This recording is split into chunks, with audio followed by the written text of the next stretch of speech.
again, thank everyone for coming today. My name is John Megling, and I'm here to do part of our technical webinar series.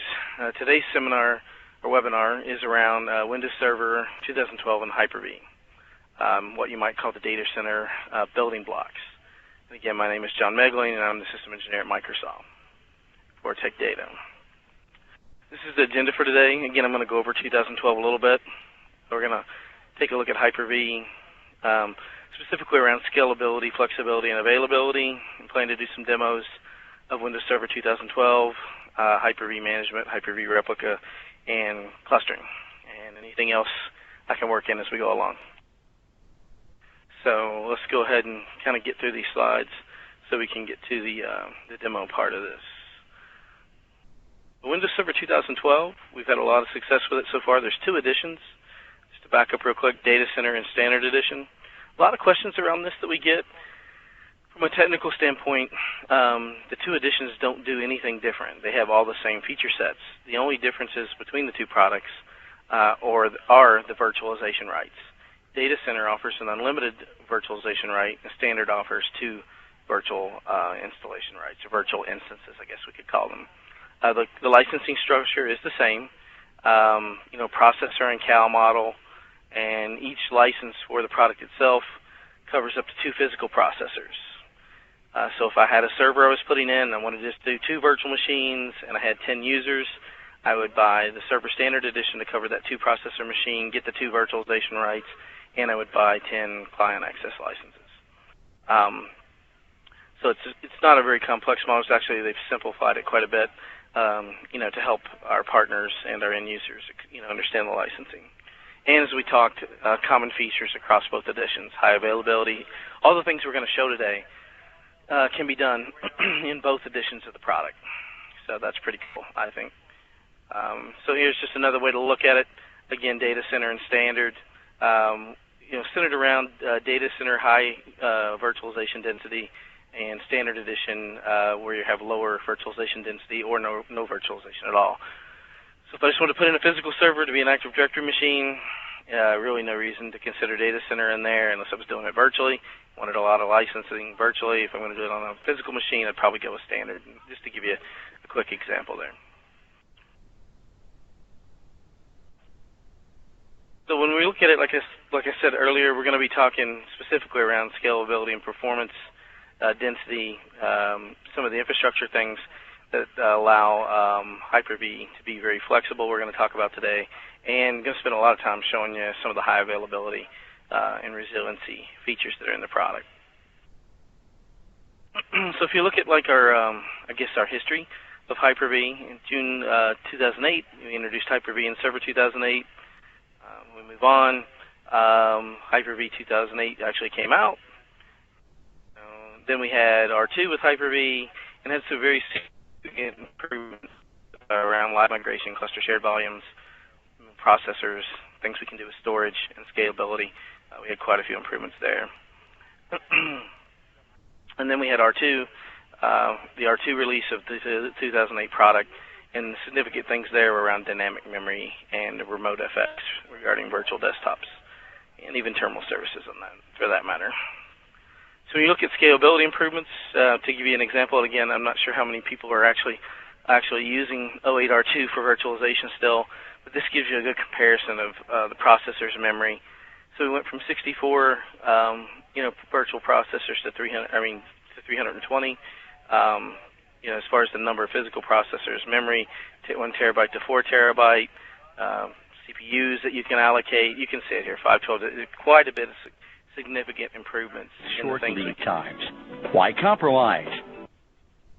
Things we can do related to scalability improvements in the product to really allow us to compete at both the enterprise and medium business level with the product. When we look at the flexible infrastructure piece of it, I picked specifically things to talk about today: live migration. Live migration's faster. You can do multiple live migrations. You can control that too to allow you to have, to focus on lower downtimes. Live storage migration is something that's new.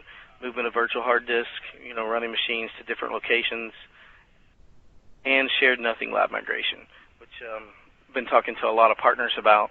That allows us to do a lot of migrations to machines that don't have shared storage. So that's something that definitely our smaller customers, that don't have the SAN investment are interested in. And a lot of that we're going to be showing today around Hyper-V replicas related to that too.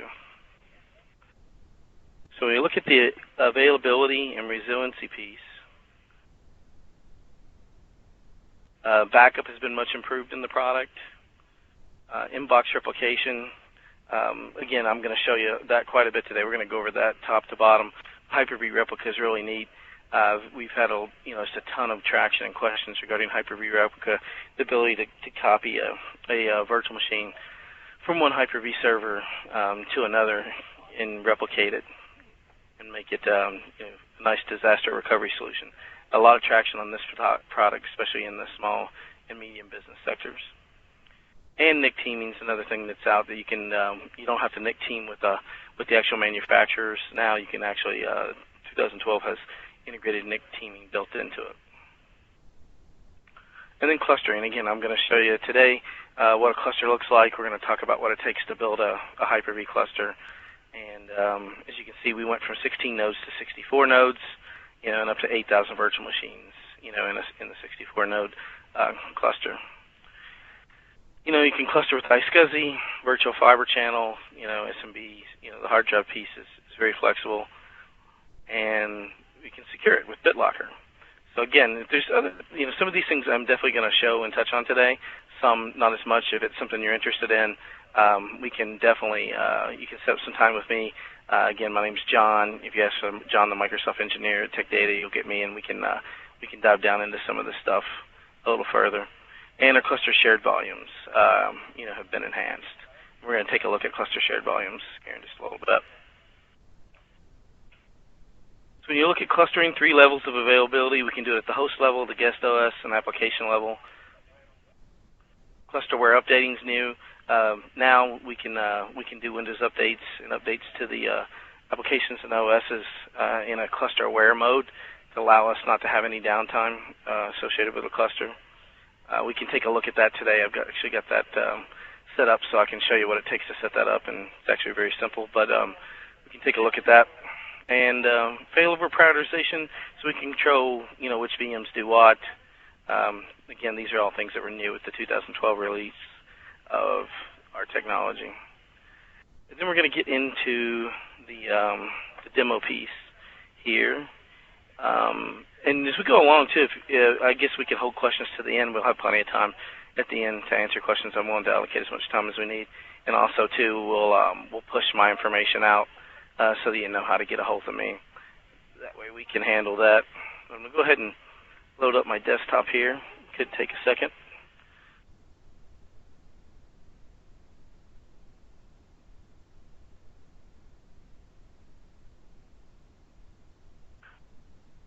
While we're doing that, Joe, I don't know if you want to type a quick text just to give my information and put my extension on there, that'd be great. You just give the Take Data number, and then it's 82031, option 2 off of our main menu. You'll get me. So we should be getting my screen here in just a minute.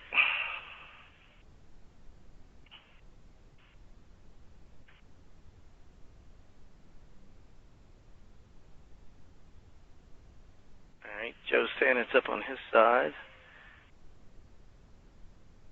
And I'm now seeing it too on my guest. So we'll go ahead and get going here. Apologize for that. So what we're going to start with is just taking a look at Server 2012. Some of our customers have already embraced 2012, used it, installed it quite a bit. And others haven't, so I'm just going to spend a quick amount of time just kind of going over the lay of the land when it comes to the server piece here. This is the new Server Manager. I like it quite a bit. It's a big enhancement to the old Server Manager, and we can take a look at a couple reasons why. But when we look at it, there's a dashboard that comes up, which is really nice. This dashboard, can work for multiple servers or the server we're on. But as you can see, it goes with a green. Everything's green on this one, but it goes with a green, red, yellow philosophy. I can actually drill down into these things and and see what's actually happening with those events. I mean, I don't have any events, but if there was one, I could actually hit it. It would actually show me what that event's all about, and I can do some troubleshooting. There's lots of places to do some of the same things. I can actually use the quick menu here to add roles and features, add other servers that I want to manage, or create groups of servers. I can also do that from the top, on the top right over here. I don't know if you follow the mouse, but I've got some action notifications will show here. I can refresh it, the management tool from here. But if I want to manage the product, add roles, remove roles, add servers, same kind of things. There's a couple places to do the same things. I can do that from there. Also, any tools that are available to me. On this specific server, this is a standalone server, not in a cluster. But if I wanted to, the computer management that I'm used to, I can go ahead and click Computer Manager. And I get the similar Computer Manager screen that I'm used to, maybe with 2012, or maybe if I want to look at disk, I could drive down into that, or look at Event Viewer, events, things like that. So that's nice to keep some of the old familiar things around and make it easy and convenient to get to. I can also just bounce over here and look at the local server that I'm on. And this is really nice. It puts some of the typical things that you have to mess with when you actually create a server, or information about a server. Go ahead and expand that down a little bit. Name of the server, domain it's joined to, what the firewall status is, whether I can manage it or not, what the NIC looks like, what its actual IP addresses are. Again, a single page where I can manage updates over here on the right. I can look at the error reporting. I can see what time zone it's in, product ID. And at the bottom here, it actually gives me some roll-up of some of the hardware piece. It gives me the the Intel level processor, the number of processors, disk space that's available, type of processor, amount of memory, things like that. Also, any events that are going on with the server are listed down at the bottom, which is again another nice thing to do. And then there's on this same Server Manager screen, there's all servers. Also notice, too, that any roles I add actually show up over here for me to manage, too. But, this is the server we happen to be on. If I wanted to add other servers, it's no problem. I just hit Add Servers, and I can actually search for the server I want to add and add it and manage it from this interface, too. And that's something that is really new in 2012 versus the preceding product when it comes to Server Manager. And other tools that are in the product, we can manage multiple servers, from one interface. So, again, in a small, medium business, without having to buy, third-party tools or things like that, I can do a lot of management built into the interface. And again, just to bounce through these to show you, this is get the file and print service role. I can do some things there, and I can do some things here related to the Hyper-V piece of this. I'm going to go ahead and minimize this, and then we'll move on. Actually, I guess I'll show one thing real quick, just so you know, there is a tile screen, for 2012, much like the Windows 8 product with the tiles. Tiles are real handy in the server product. Again, they put things related to the roles I have installed right here in the front page where I can easily get to them. Things like admin tools, the control panel, Hyper-V Manager, that type of thing. I've already got Hyper-V Manager running, so I'm not going to click it, but I can actually click it and actually pin it, to the taskbar, which is pretty nice. Things like that to make it easy for me to do things that I want to do. So we're going to go ahead and go back. So out of the box, the server OS obviously has the Hyper-V. Any server that you can buy 2012, standard or data center, has Hyper-V built in. It's basically a role that you add. So when you actually manage the product and you add roles and features, Hyper-V is easy. Is going through this wizard and choosing Hyper-V. So I actually have it installed. So it's as simple as that. I check it. It adds any other things that it needs to run Hyper-V, and then there is a restart when you install Hyper-V, and voila, I have Hyper-V. So once I have Hyper-V, and again, we're going to show both tools today, the Hyper-V Manager as well as Virtual Machine Manager and also Cluster Manager. So as we kind of go along, and notice too, this is Hyper-V Manager. By default, it would have came up with just this server, as a management, to manage that server. I've added another server that I have out there called iCore 10, just to show that we can manage multiple servers. And again, it's as easy as connecting to another server, to add a server into this interface. Once we're in, there's quite a bit. Microsoft has built a ton of functionality into the basic management tool that comes with the product. The nice thing with the product too, if you want to run core, right now I'm running the graphical mode in Hyper-V. It's easy to turn that off. I can actually go in to the manage part and actually turn off the graphical and just get down to the core, which makes it really nice. What that allows you to do is to install the server with all the tools you're familiar with, getting drives and everything else set up correctly, Ethernet cards, getting everything set up, and then you can basically skinny it down or make it thin and just have core. And once you have that, there is a tool called the Microsoft Remote Server Admin Tools that actually you could put on a workstation and do the same stuff I'm showing you today to manage the servers from the same consoles. So that's a really neat thing that it doesn't seem like everybody knows about, which I find kind of interesting, but it's one of those things. So let's go ahead and get to it on Hyper-V Manager. When we look at the server's called iCore 9. I can actually, there's some settings and things I can do right off of, I right-click the server itself. I go and look at the settings. I can tell it where I want to store machines, that type of thing. And, how many live migrations, or enable or disable live migrations, how many at one time I want to happen. There may be a reason why I want to throttle that. In this case, I have it at 2. That's the defaults. Same way with storage migrations, and we can control replication, which we're going to talk about Hyper-V Replica in a little bit. But this is where you actually turn that on and enable a server to actually participate in a Hyper-V Replica scenario. And I'm going to go ahead and bounce out of that. We can also take a look at the Virtual Switch Manager. We can create our Ethernet cards here, VLANs, lots of things that we can do in this interface regarding networking, create as many, NICs as we really want, that type of thing. Same way with SANs, I can, do some things regarding inspecting disk, stop the services, things like that from here. The main thing we're going to be interested in is creating a new machine.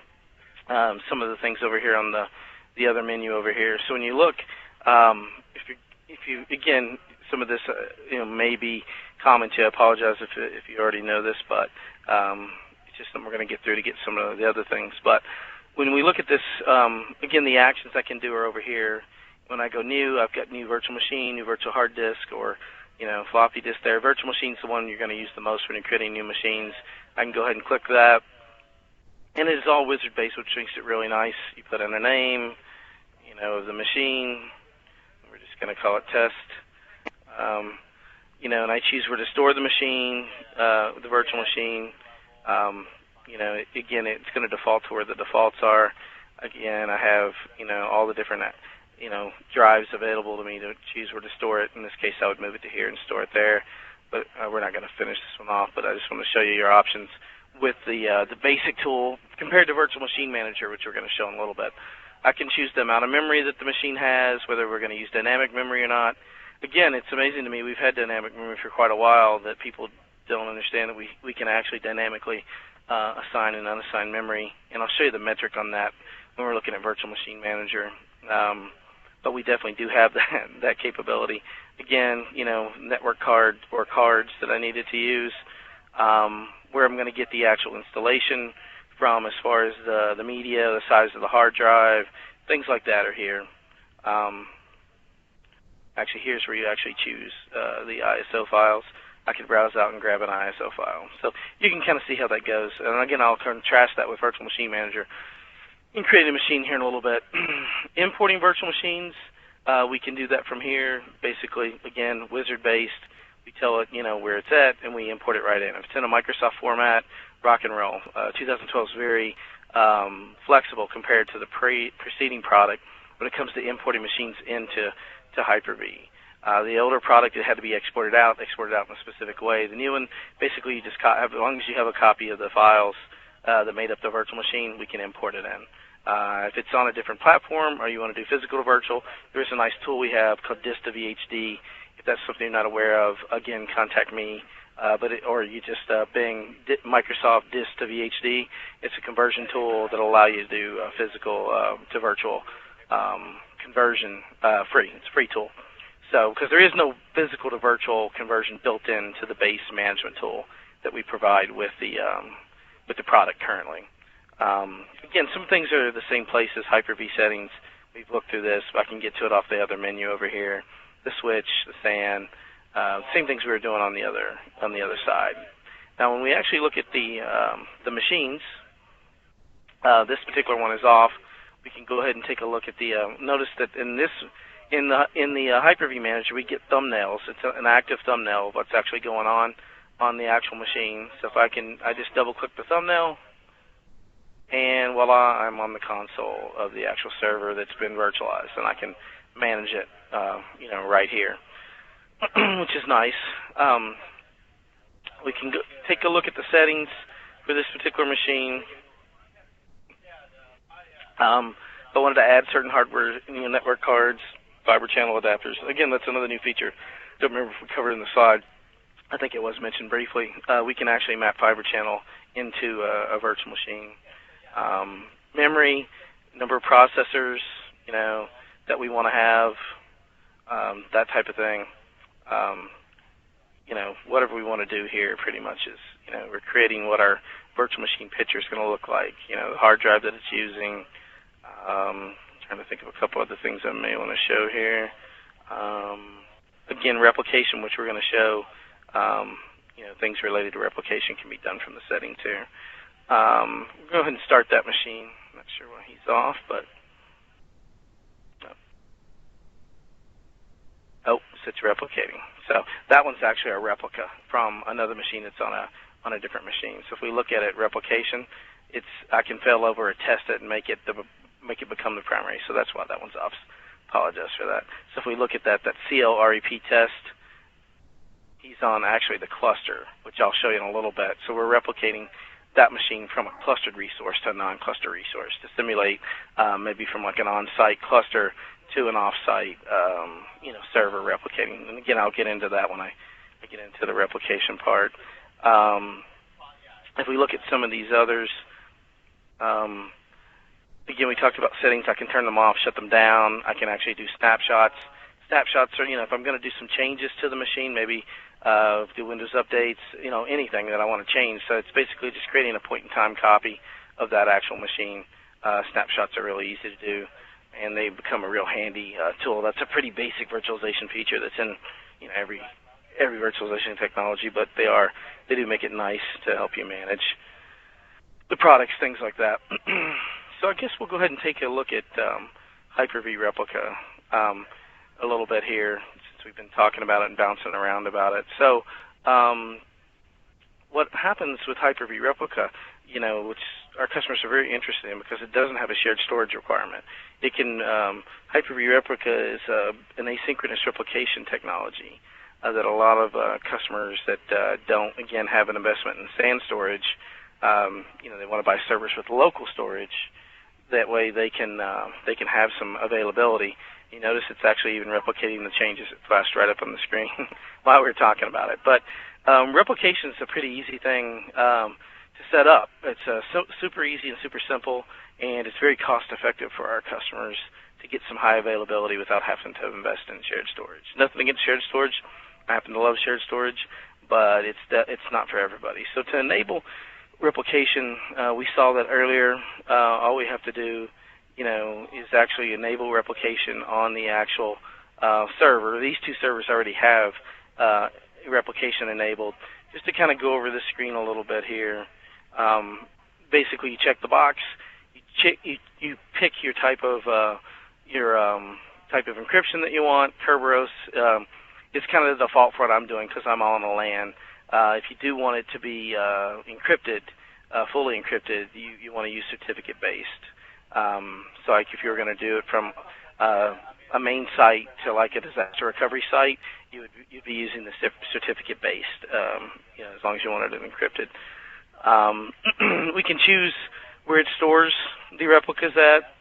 Pretty easy to do. Again, you just bounce out to the machine and pick where you want it to go. In this case, I have it to a separate drive that has a VHD folder, and I can actually, also the choice here, I'm allowing it to replicate from any authenticated server on my domain, or I can narrow it down and by checking this and picking specific servers that I wanted to replicate to. So once we have replication enabled on both machines, which we do on these, notice I have a machine here called Replica Test, and on iCore 9 here and iCore 10, I have Replica Test and it's off. So we're replicating Replica Test from iCore 9 to iCore 10. So when we look at the settings for replication, again, things I can do a planned failover.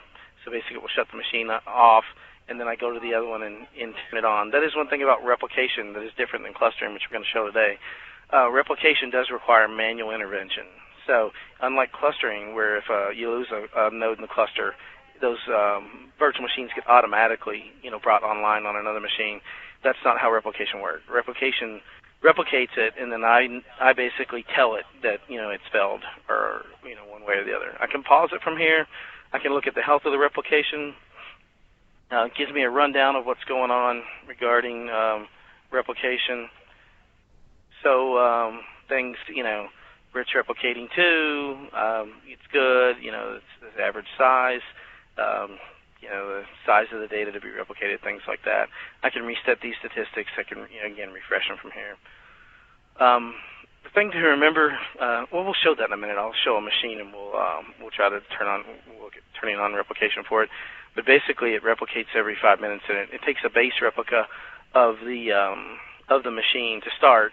It can do it over your network, or you can choose to not do it over your network and copy it to a device and then take it to where you want it to replicate with, and put it on that machine and then do the replication. But after that, it only replicates the changes unless you tell it to do otherwise. And I can remove the replication, which I don't want to do. So if we look at where it's being replicated to, over here on iCore 10, we've got it's in an off state because again it's our passive server, our replicated servers replicating it to it.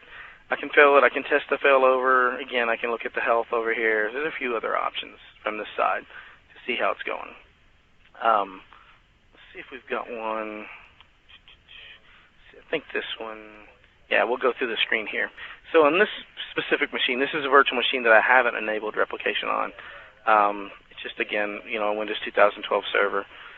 I'm going to go ahead and hit enable replication. It's wizard-based. I tell it which server I want to replicate out to. If you're done any technical type stuff, you're familiar with this screen. Basically, I just type in the name of the server, or I can type in a broker. So when you have a cluster, you have to have a broker, and you can actually connect and actually have a machine that brokers the replication connection. So when you have clustering, which I'm doing, I'm taking a machine that's living on a cluster, I'm replicating it to a non-cluster resource. I have to have a broker, and we'll talk about the broker when we take a look at the clustering piece. But for this simple thing, I want to actually just put in the server that I want to replicate it to. We're going to do it to its partner there, iCore 10. We're going to do it defaults to the Kerberos authentication because if you remember, that's what I have chosen, on the replication of the server itself. I can compress the data or not compress it by unchecking this box here. This is where it's going to store it. I only usually use the latest recovery point, but it may be a reason why you might want to have multiple recovery points. And again, those are more like the big snapshots in time, but I can check this box and choose how many recovery points I want, and get make some changes regarding how the copies are created. So when we go here, we're going to take the defaults, and here's where I was talking about your choices about how to actually send the initial replication. In my case, I'm just going to do it over the network because they're setting side by side on a fast Ethernet network. I can use external media as we talked. I can use an existing machine, things like that. And then here you choose, maybe you want to set this up and have it actually start the replication on the weekend or something like that, not during the day. During work hours, you can actually schedule when that initial replication is going to happen. We're going to go ahead and tell it to fly and let it go at it. So we're going to go ahead and hit finish on this. And if we notice, it says, we get some stuff down here in the snapshots, and we say, we notice here that it says sending initial replica, and it's at 5%. So it's doing it pretty quick. We go and look at iCore 10. There's our same machine, and this one is actually receiving the changes. So that's pretty neat. to see. So that's Hyper-V Replica. Again, pretty simple thing to do, but yet a very powerful tool for our customers. Really, whether they're large or small. I've had some large customers that do Hyper-V clusters, on site. And again, geo-clustering, as it's called, to do a cluster to a cluster from site to site or to a DR site, can be very complex to set up and manage. So, again, this has become a nice option that people like for DR sites. As Hyper-V Replica. It's very efficient and does an excellent job. So that's kind of that. The next thing I want to show is, I guess it makes sense to go ahead and talk about the clustering piece. So I'm going to minimize this machine and navigate to another machine to show you the clustering. So this is another server that I have. And notice I've got all the servers brought in here. And you can see it's telling us what's going on. So I've got my two clustered servers, IBM Node 3 and 4, along with the other two machines we were looking at there. So anyways, another cool option there. So once we create, again, clustering, Microsoft has really made it very flexible over the years. It used to be much more rigid about hardware, things you had to have for it to work properly. These days, not as much. The machines don't have to be exactly the same. It's much more flexibility, and that's always nice that they are. In this case, mine are exactly the same, and that's still the case in most common clusters. But when you look at setting up a cluster, basically, Microsoft clustering, failover clustering requires shared storage. So again, we talked about it a little bit in the slides. This happens to be an iSCSI-based cluster. It could be fiber channel. Could be something with like our new, storage spaces, things like that. That's in 2012, which we're not going to get into today. But more of the story is I have to be able to have a storage that I can assign to both machines. So when we start looking at the cluster needs a name. My name for this cluster happens to be IBM Blade. The cluster has roles. There's the broker role that I showed you a little bit earlier. These are the two virtual machines. So my cluster is a Hyper-V cluster, that's doing that task. I can ask it to do other things if I want, but that's specifically what this server's purpose in life is. These are the two nodes that are in the cluster, IBM Node 3 and IBM Node 4, and it gives us some status of what's going on there, things that are running on them or not. Storage-wise, when we look at the disk, minimum of 2 disks. We need a disk for the quorum. The quorum, you can think of it, I always like to describe it as, as a parity drive in a RAID array. So it's a parity piece, for the Microsoft, the two clustered resources. So you have to have a quorum drive. I like to make it 10 gig. It can be smaller. So I just go in on the SAN and carve out a quick, drive and make it available to both machines, give it 10 gig. And then in this case, I gave it another drive to be our cluster shared volume. That's where we're going to store our clustered information, in this case our virtual machines. And I made it about 400 gig. So once the drives are in, it'll come in and it won't be part of this clustered shared volume. All we have to do to add disk or things like that is actually there's no disk. I'd have to turn it online. There's another disk I have on here. It's easy to bring it online. It's available. If I wanted to add this one, things I can do are take it offline, add the cluster shared volumes. So when I had that original drive in there, it doesn't come in as cluster shared volume. And you definitely want to use cluster shared volumes. There's nothing that says you have to use cluster shared volumes, but when you're using virtualization, it makes everything simple for you. If you were not using cluster shared volumes, every time you had to allocate storage to a virtual machine, you'd actually have to go in and do some manipulation of the storage. With a cluster shared volume, it looks just like makes it simple and look just like the C drive between the machines to your virtual machines. So I don't have to do any further administration once I have a clustered share volume, which is really nice.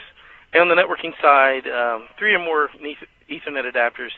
We need one Ethernet adapter for the cluster heartbeat piece. We need one, to manage it, and we need one, in my case, iSCSI-based, to actually connect to the storage. And then you'd like to have additional ones. Again, for my example, I don't have additional ones, but this again doesn't mean you have to have it. But for throughput reasons, scale reasons, you'd want to have additional network cards to make them specifically available to your virtual machines that you're wanting to do. Maybe you wanted a virtual machine to have 2 different subnets. Again, nice idea to go ahead and have extra Ethernet cards. Also, when you're creating a cluster too, you'd want, if you're going to do NIC teaming, which you should if you're doing clusters, you're going to need double of everything. That way you can team the NICs together so you get some redundancy. But basically, when you look at it, you get your servers installed, you get your basic networking established, you make your connections with the storage, and then you turn on the Hyper-V role and the clustering role, and then you basically create the cluster. And Microsoft gives you quite a few tools to do that. So you can configure the roles, validate clusters, that cluster aware updating right here from the main screen I was telling you about. But when you create the cluster, again, it's wizard-based. You type in the name or IP addresses of your 2 servers. It checks them to make sure that the cluster, software the roles have been installed, and then you validate the cluster with the validation wizard, and that will go out. It checks everything. It checks, all your storage pieces. It checks all your networking piece. It checks everything to make sure that you're not going to have any problems with the cluster. And if there is something it has an issue with, it does a really nice job of flagging that for you and giving you some suggestions on how to, to make it compliant so you can have a cluster. So once you have a cluster, then you, again, as we've been showing you, you have Cluster Manager to do different things. If I want to fail these drives over, I can, again, take them offline. I can move them, to a different node, things like that. Again, without even having Virtual Machine Manager, there's a lot of things I can do here to actually manage, a Microsoft Hyper-V cluster. Just like with Hyper-V Manager, I can actually create virtual machines from here with no problem, at all. So we see over here on this menu, virtual machine. Again, I can create a new virtual machine, no problem, right out of this. I don't have to work out of both tools. Same thing when I'm on a machine. If I want to go manage it out of Cluster Managers, you can see I'm on this machine. I can simply just open it up and manage it right from the console. So there's some nice integration so you can get one tool to do what you want to do. Also, live migration. I can actually live migrate right out of this tool. I don't have to go or have Virtual Machine Manager to manage live migration.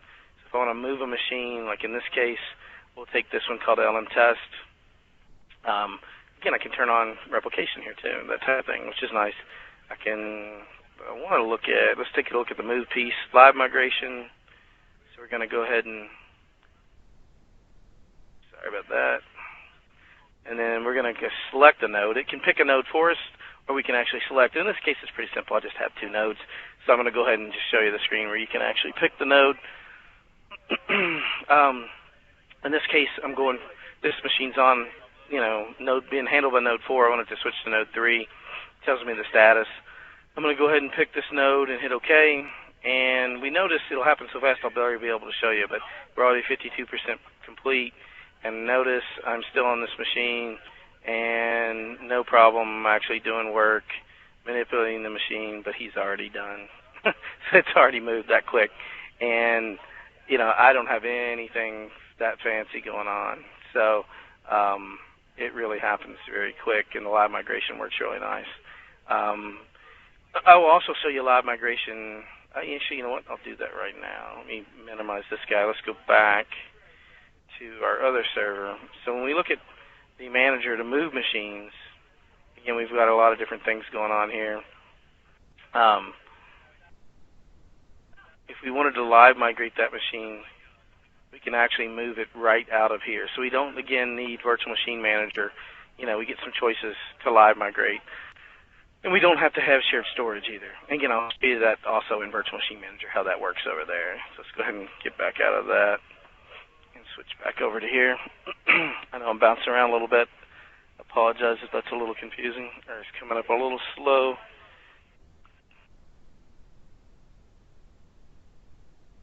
So when we look at it, we now have a cluster. A Microsoft cluster, high availability. We've got some virtual machines. Got some things going on there. Again, the networking, it's nice to name the NICs, what you're going to do with them. That helps, it definitely helps me. Again, I like to name my heartbeat NICs HB, my virtual NICs, a certain name. and then NICs for my SAN. I just add that in there that helps me identify what is what. So with that, I'm going to go ahead, and a little bit of time we have left, I'm going to jump out of here and actually go to Virtual Machine Manager.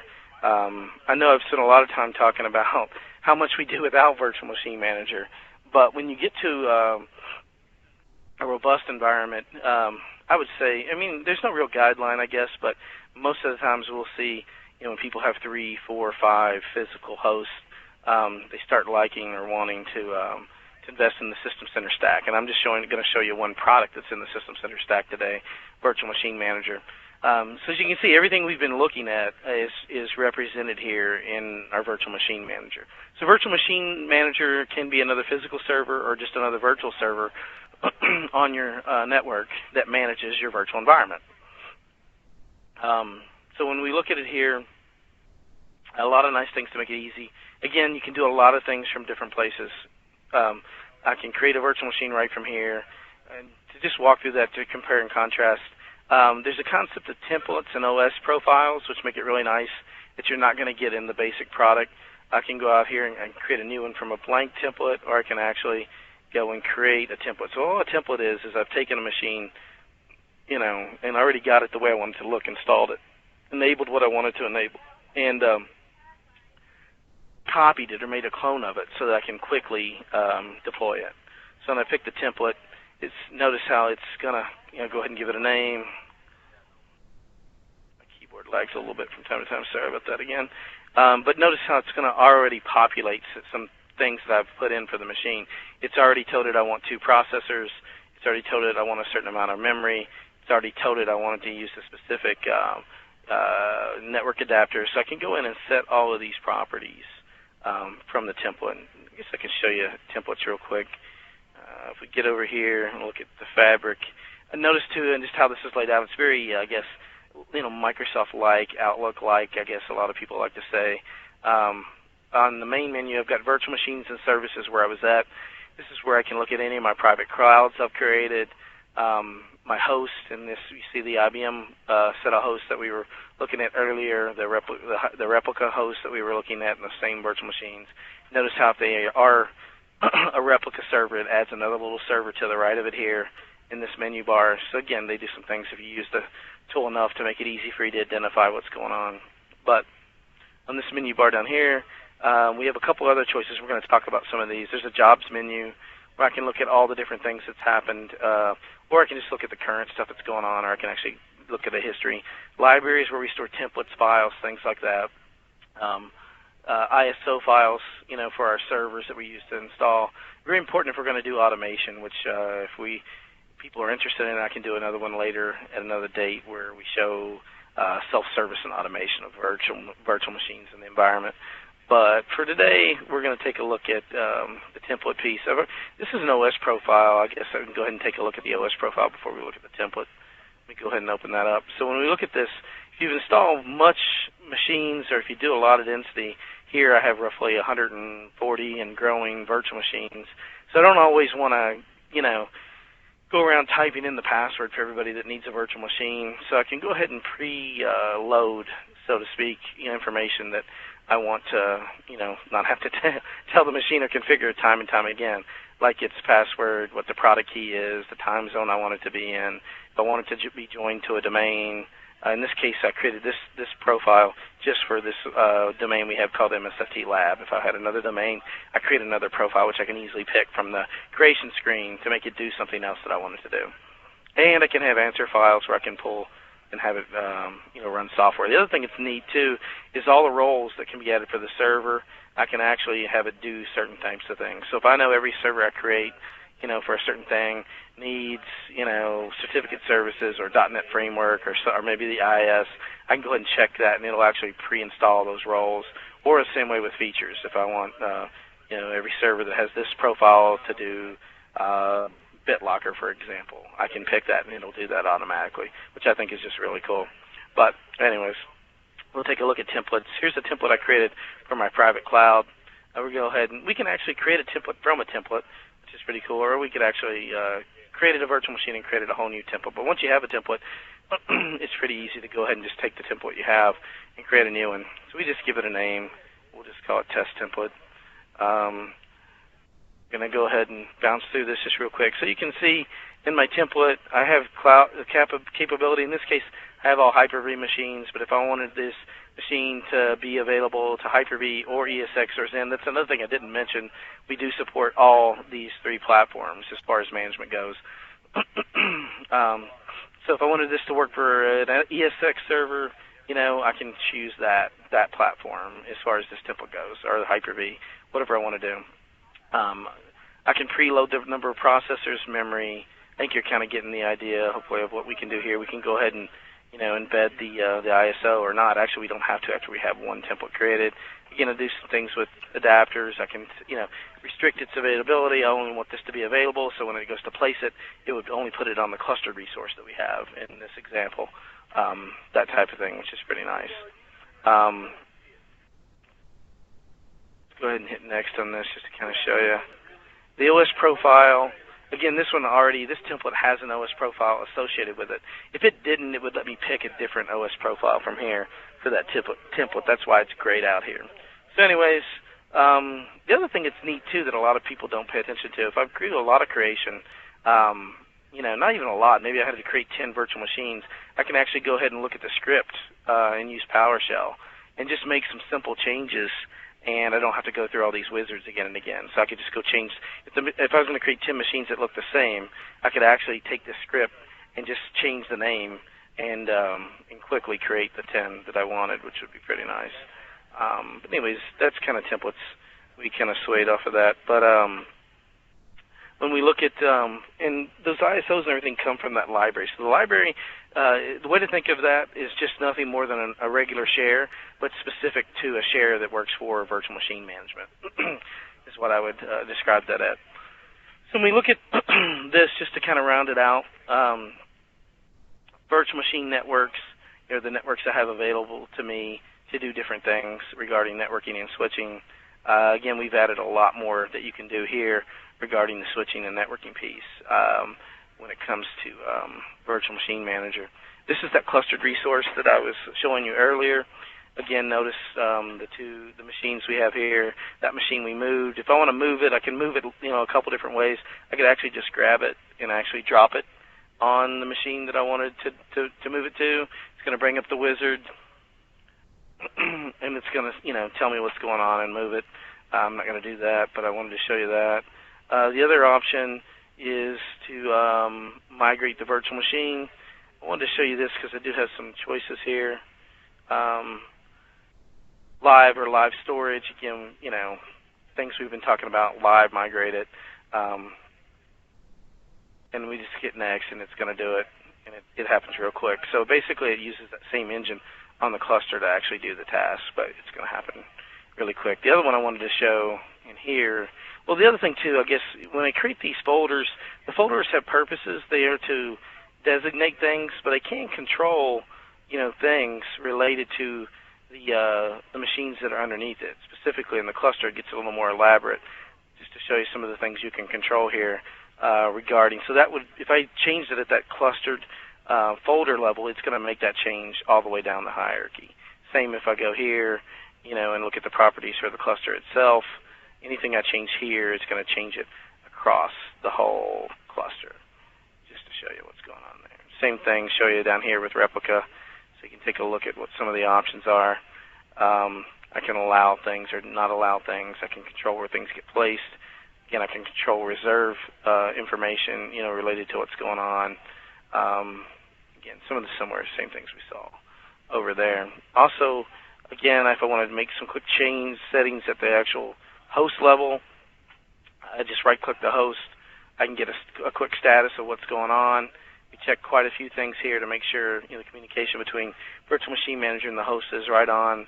Hardware-wise, I can do some things here, controlling networking, things like that, number of hosts that can access, pass for virtual machines, migration settings, things like that. Something I did want to show you that we can do, if we go here and look at some of these machines, these are all machines, and there's no shared storage between iCore 9 and iCore 10, so I could replicate one of those machines out with no problem.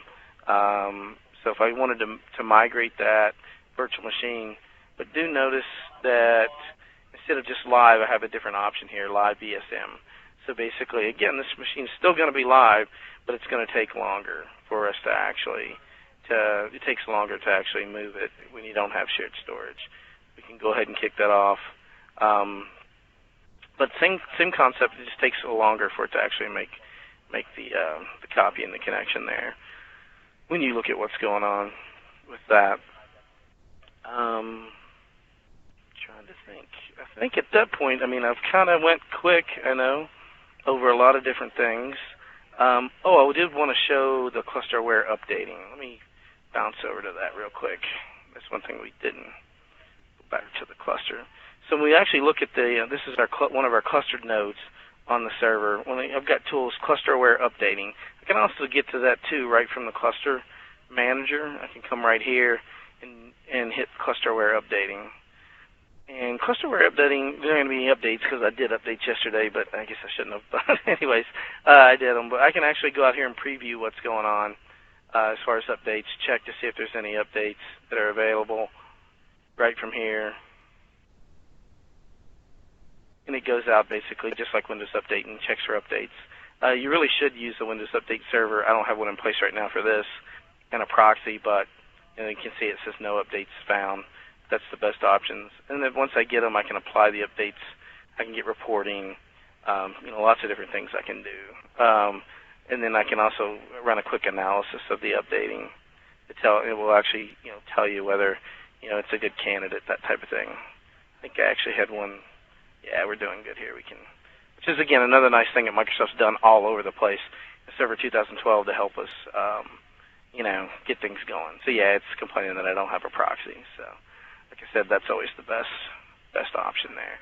But again, you can do that right from there, or you can do that right from Server Manager also. It's get you to the same tool when it comes to the cluster-aware updating. You can see it's going to bring in. Well, actually, it's not going to connect to it automatically. We can actually type in the cluster we want to look at, just like on the other one, and pull it right up. So with that, I'm going to go ahead and minimize this.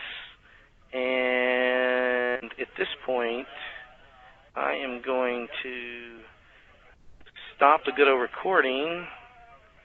And if anybody has